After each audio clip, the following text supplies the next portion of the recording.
I'm your host with the most, the Georgia Peach herself. We're gonna get in here with a little bit of the new American World Order. Excuse me, the American New World Order. Let me get this copyright disclaimer out of the way here.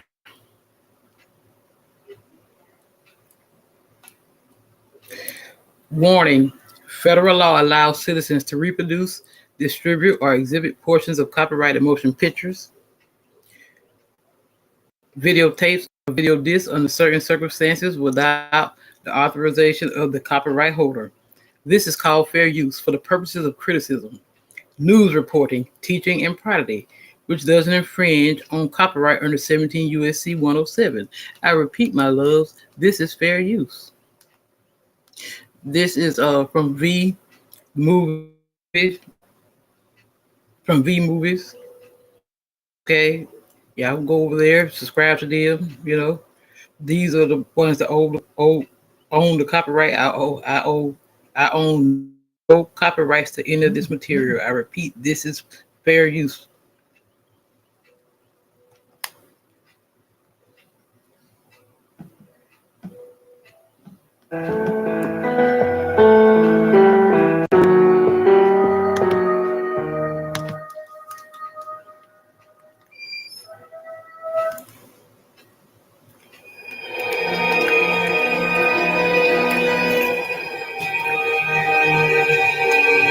There is a sinister and secretive group of people that run the globe.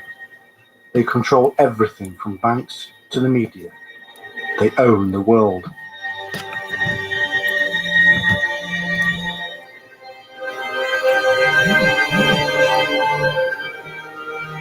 They own 99% of the world's wealth, and yet there are less than 1% of the population.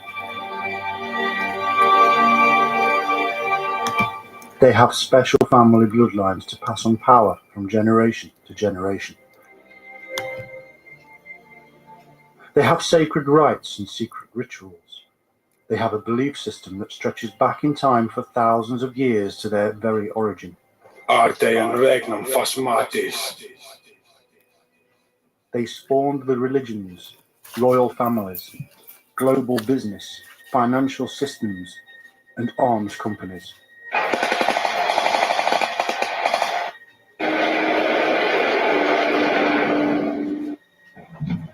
They created revolutions and wars on an epic scale.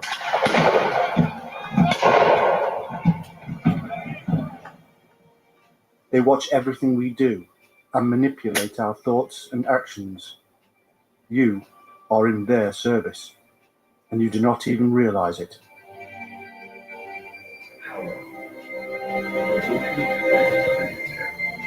They have been doing all of this and more for thousands of years, and they have one goal in sight.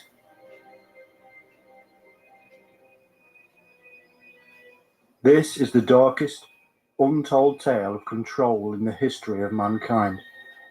This is the story of what they believe, what they do, how they do it, and why. They have many names, but they have one origin and one purpose.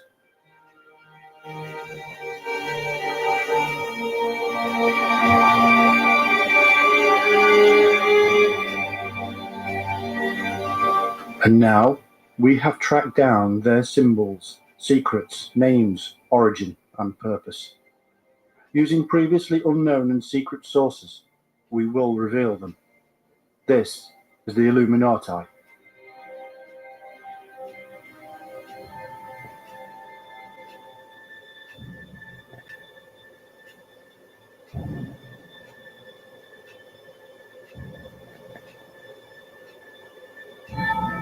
For centuries there have existed certain esoteric schools of mystical philosophy.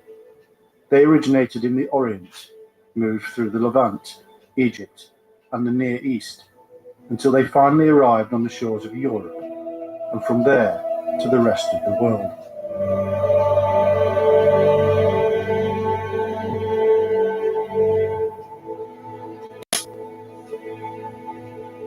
Hidden within these schools there are elements of Buddhism, Zoroastrianism, and Egyptian occultism.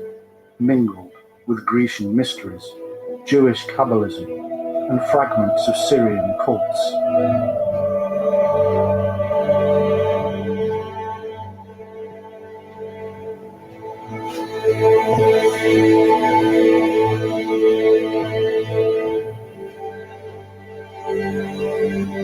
Some of these names may sound strange, but they are the origin of our modern religions and belief systems.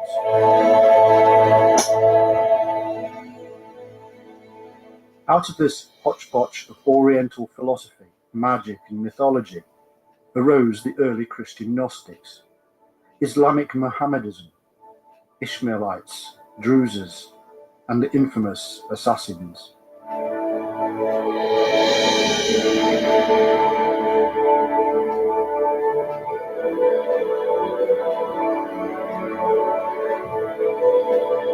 The Gnostics were the mystical element of Judaism. They wrote the Gospels of Christianity and hid within the text the real meaning of the strange tales. The same is true of most mystical elements of the various religions. From all of this arose the political religious movements of the Middle Ages. We know them as the Illuminati.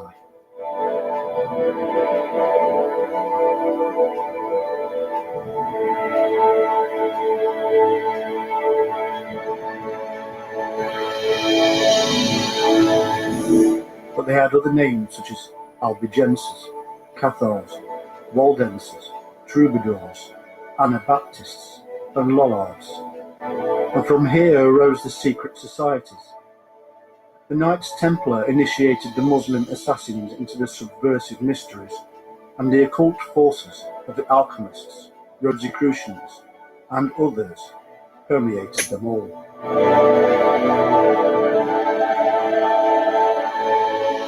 This is the real history of what we generally term the Illuminati.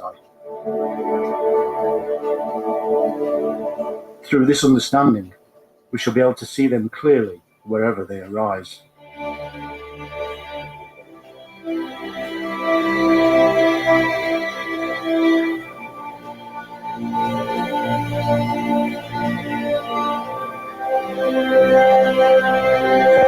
This is the information you need to see clearly.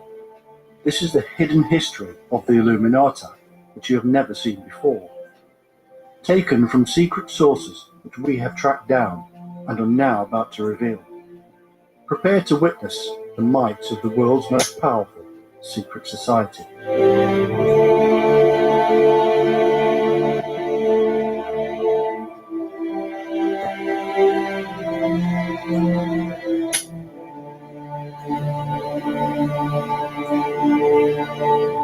We begin with the sacred secret that is at the very heart of the various societies, the Kabbalah.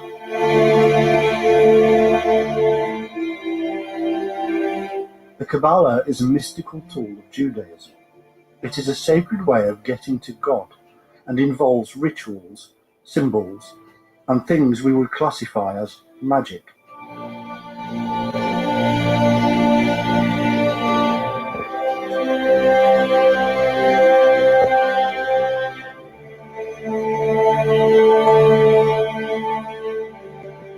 The Kabbalah is made up of two kinds, theoretical and practical.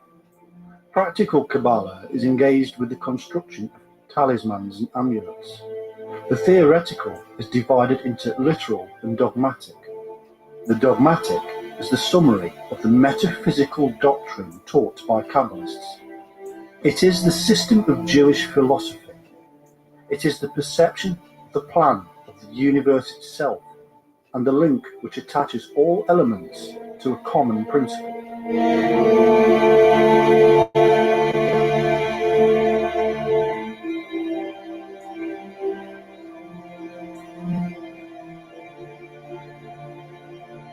It represents the 32 paths on the Kabbalistic tree of life, the 10 Sephiroth, or centers of light, united together by the 22 paths to which the Hebrew letters are attributed. These are potent magical forces. The letters are divided into 3 mother letters, Shin for fire, Mem for water, and Aleph for air.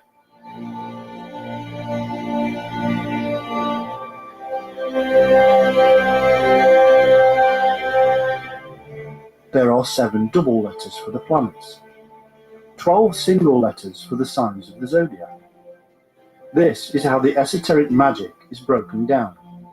The power is not just within the knowledge, but with the words and letters themselves. The knowledge of how to utilize these is the power of the secret societies.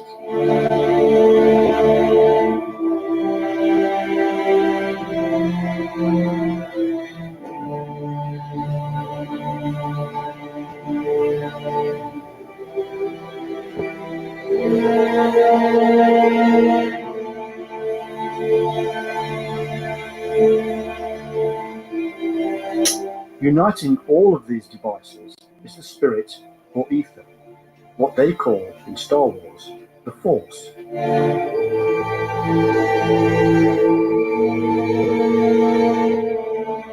It is all about the descent of the soul of man into matter, and its ultimate return from matter back to the universal life force.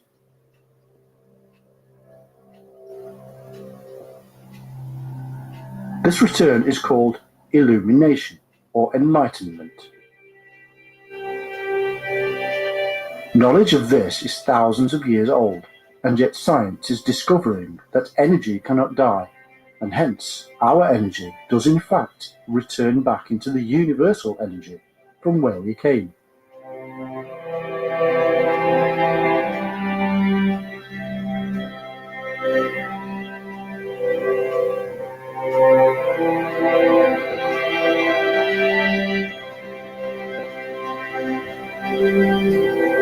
The secret knowledge is that we never left. We just unite as a soul or force with matter itself and become conscious of our own existence. It is the ultimate knowledge that the God on earth, the universe itself, has become aware of itself.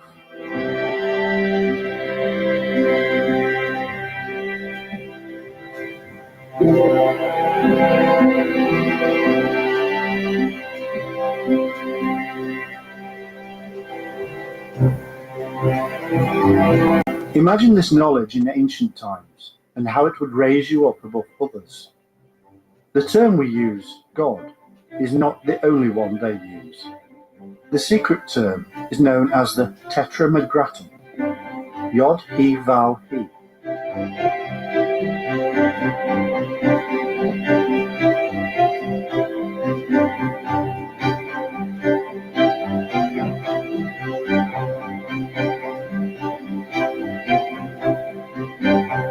It is the creative principle, the thing that gave rise to all others. It is the Father, Mother, Son, and Daughter. It is all. It represents all forces of nature. There is no division.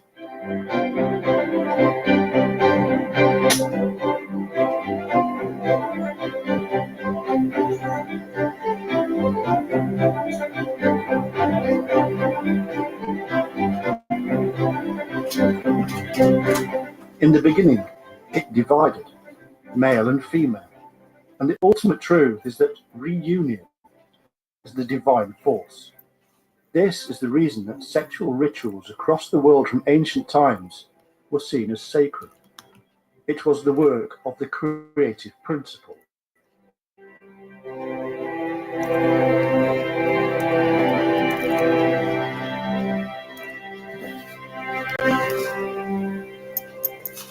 The absolute Godhead is called the Whitehead, for within white are all the colours of the spectrum. He is the source of all light and wisdom. Knowledge of him makes one like him.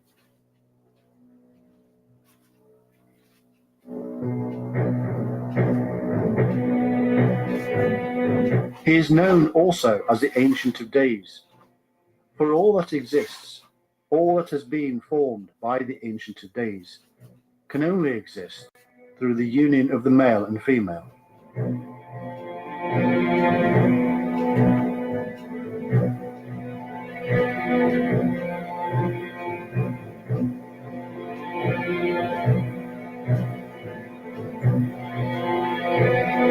The spreading of this male and female, this father and mother, throughout the universe results in the Son. For within him is the father and mother. This is the origin of the Son on earth, the Christ child, for he is the Ancient of Days reunited.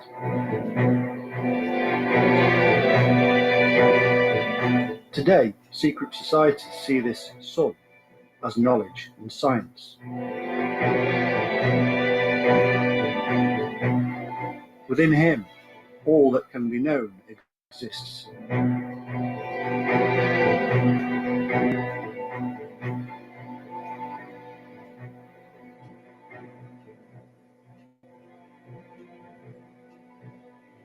Knowledge of him within one's own mind allows knowledge of all that is. This knowledge can be gained in several ways. Meditation, prayer, isolation, and drugs are just a few examples. It is all about freeing the mind from the material, freeing the soul from matter.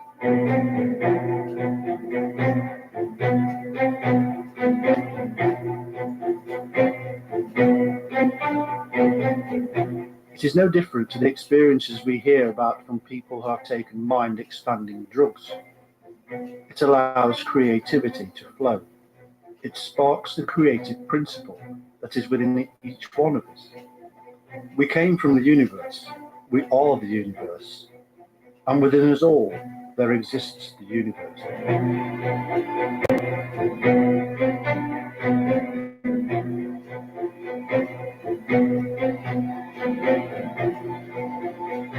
We can therefore create whatever we want, as long as we have the knowledge to do so.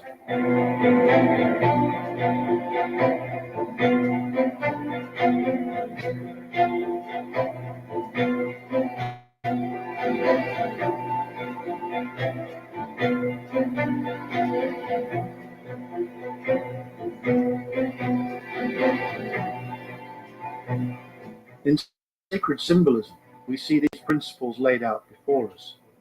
Often, it is the all-seeing eye, the symbol of wisdom, the one, unified Godhead. Often, it is a human with three heads, Father, Mother, and Son. They are divided and yet together. Kabbalists state that the mind is like this, and that it is united by means of 32 pairs of nerves, which mirror the 32 paths of wisdom. Wisdom, therefore, is the path to the white head.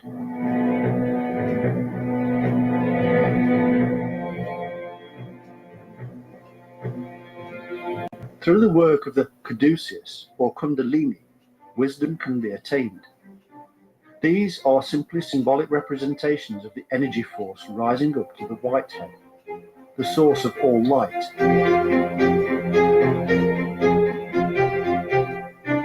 According to the Kabbalah, every form of existence, from matter to the eternal wisdom, is the manifestation of this infinite power.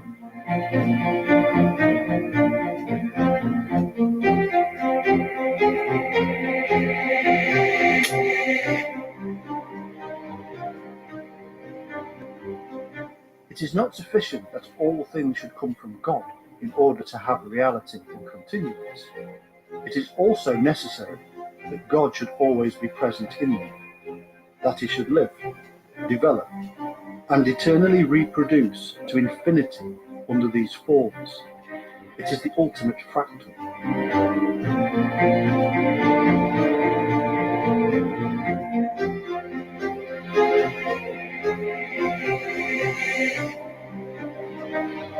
The true secret of all this is that none of these secret societies therefore truly believes in one God. They are pantheistic, for there are many elements of the one God in existence. In order for there to be an existence, God truly is within all.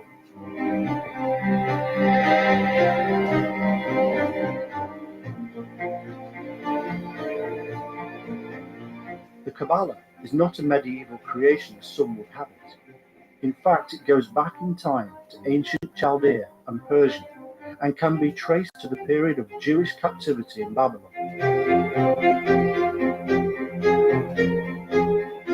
The Jewish scholars there adopted and adapted much older philosophies, and by doing so created a seed that would find its home in Europe centuries later.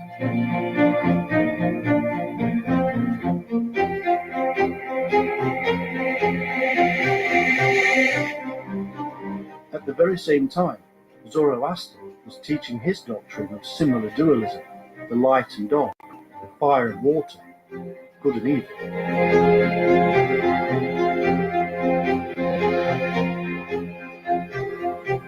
The Jews took on these beliefs and 14 years later returned from captivity.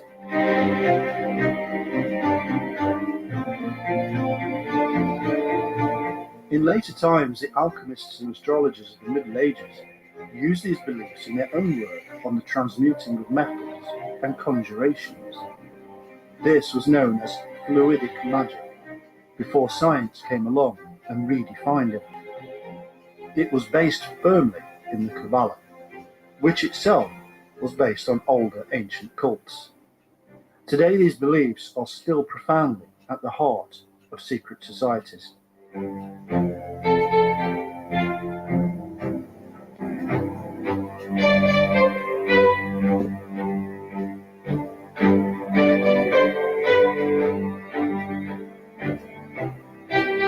One group of Jews that would influence the world and the secret societies were the Gnostics.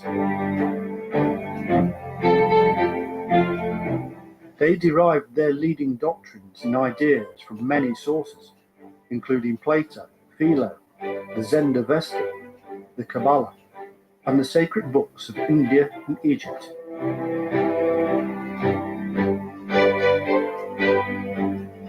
It is these mystics of Judaism that introduced them into what became known as Christianity.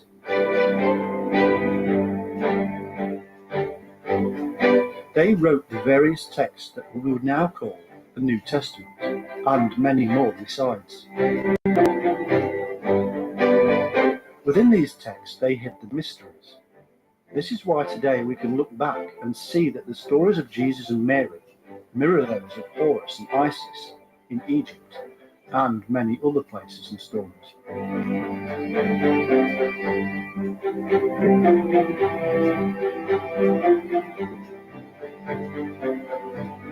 These Gnostics brought together for the first time the mysteries of the world and gave them a double meaning, a practical and a theosophical.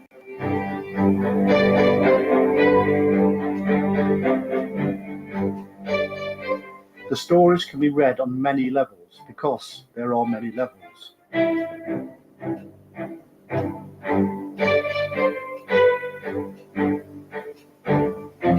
These are not the works of a few Jewish scribes living in Damascus, but rather the accumulation of thousands of men over thousands of years.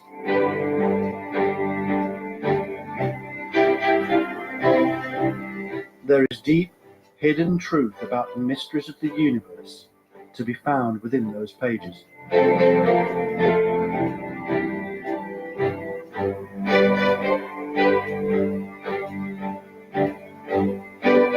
The great meeting of ancient mystics occurred in that lost city of Alexandria. Here the Jewish-Greek school under Aristobulus and Philo merged with Asia, Egypt, Greece, and more.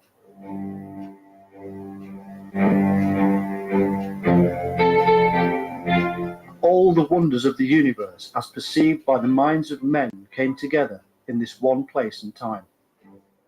Aristobulus truthfully declared that all the facts and details of the Jewish scriptures were in fact allegories concealing the most profound meanings, and that Plato was in fact simply borrowing from what had come before.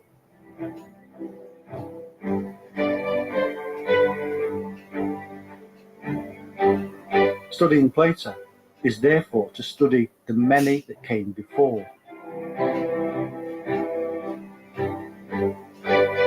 The truth is, this can be said of a great many so-called classical writings. From Egypt, Greece, Persia, and elsewhere, the Platonists borrowed, and the Gnostics received and spread.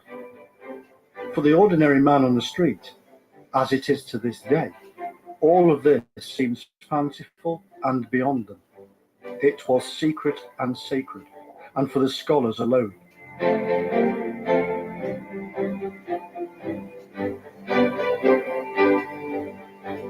And yet, even today, our modern secret societies still hold to the belief that everything that exists emanates from a source of infinite light.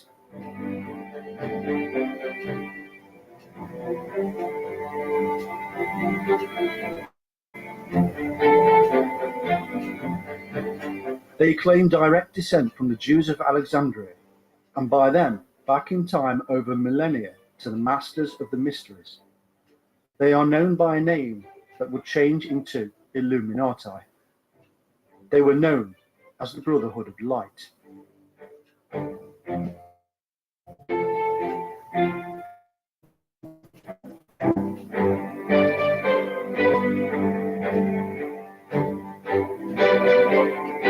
They preserved the learning throughout the Dark Ages, so called because of the loss of the light of learning.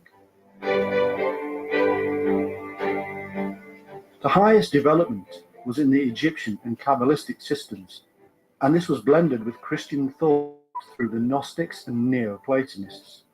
Its studies kept alive during the Dark Ages among the secret Jewish Kabbals, and it is still alive and hidden to this day among the modern Brothers of Light, the Illuminati.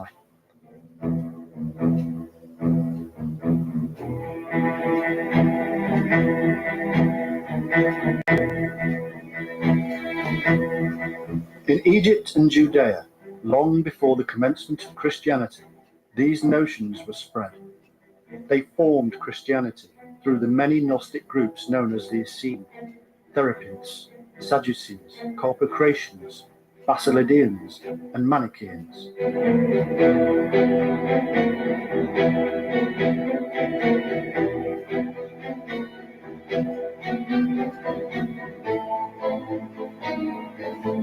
They all adopted the teachings and spread them into Asia, Africa, and Europe.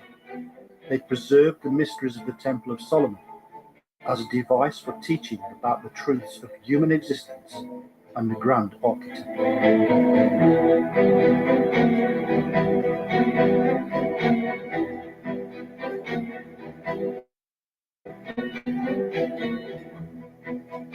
These teachings are fully found within the secrets of the later Freemasons. The reason is simple. It is a long, single thread of secret societies that formed from the earliest of times. Knowledge passed on from one generation to the next, hidden in allegory and symbolism, and being rediscovered today through science.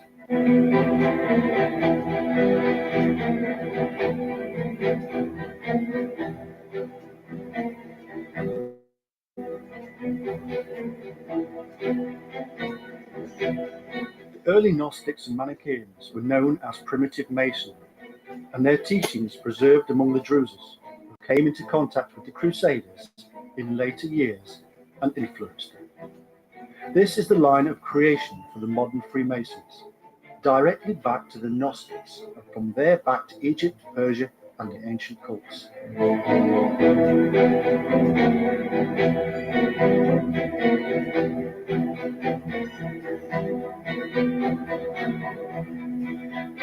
It can all seem confusing. Trinities, dualism, one God, pantheism. But in truth, they all relate. We can see this through the teachings of the Manichaeans. They taught pantheism and dualism, many gods of the one, and the division of that one God to ultimately reunite.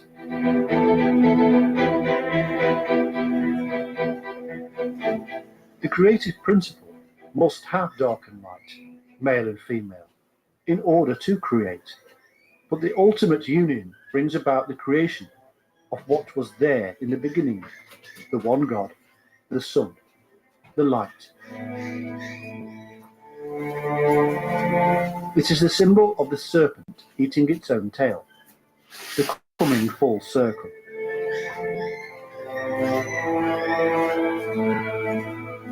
One simple symbol depicting the ultimate truth.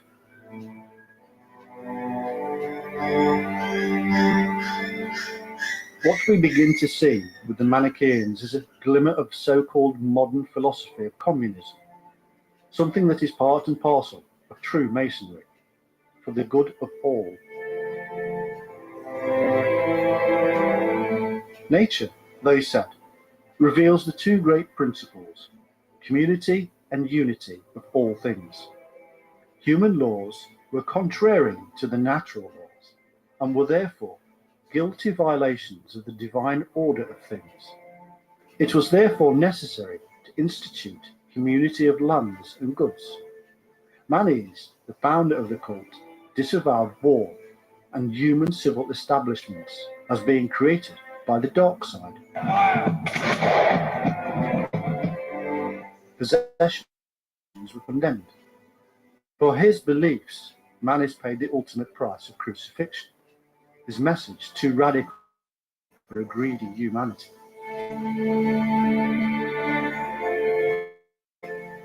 In later years, these beliefs found a home in the Ishmaeli, named after their founder, Ishmael.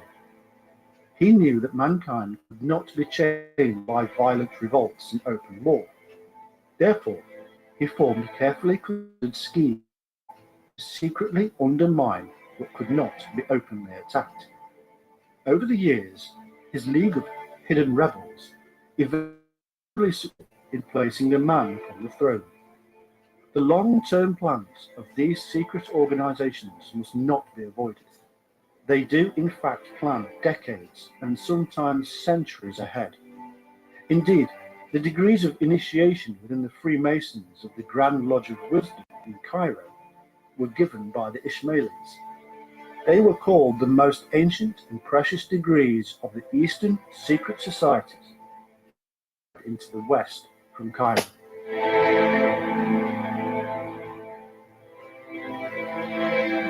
The founder of the Ishmaelis was called the founder of the path and a God-made man. It all revolved around a method of controlling the mind. By reducing a man down and rebuilding him, one would own him. And here is the crux of the matter, and a real concern in modern times.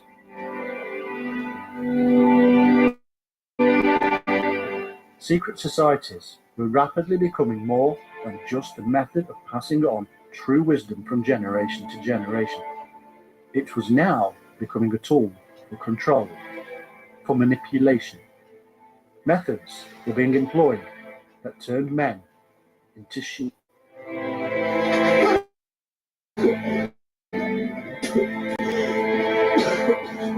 As each man passed through the levels of the 9 degrees, he was stripped of his humanity. As soon as the proselyte arrived at the 9th degree, he was ripe to serve as a blind instrument to all the passions and above all limitless ambition for domination.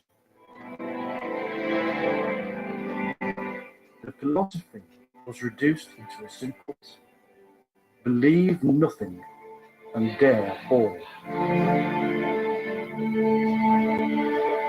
Religion was destroyed in the mind of the follower. All morals were eradicated. There was no other aim than to realize the projects of the masters, for whom it was said nothing was sacred. The secret instructions were simply to practice and gain great sleight of hand, so as to fascinate the eyes in order to work the miracles which are expected of, to fool all.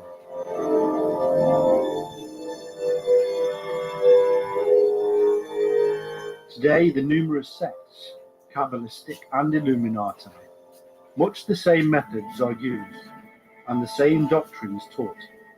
Nothing is sacred. Everything is acceptable to achieve the master's goal. Over thousands of years, they were finally turning to the dark side.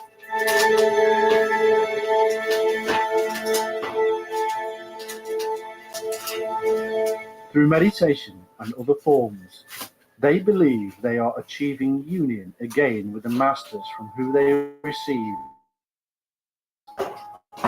Their role is to carry out the great work of worldwide unification, religious, political, and intellectual, to make a one world government, a one world agenda, to reunite the creative principle and bring about a new creation, a new world order under the Master.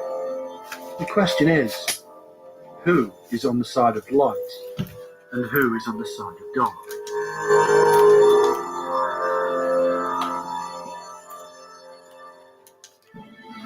We can see an element of the dark side originating around 1090 AD, when Hassan Sabbah founded the Assassins. He had fled the House of Wisdom in Cairo because of his intrigues. He created a fortress when he bought the castle of Alamut on the Caspian Sea. Over time, he would gain many more. His assassins would strike terror into the heart of many, and he obtained great power.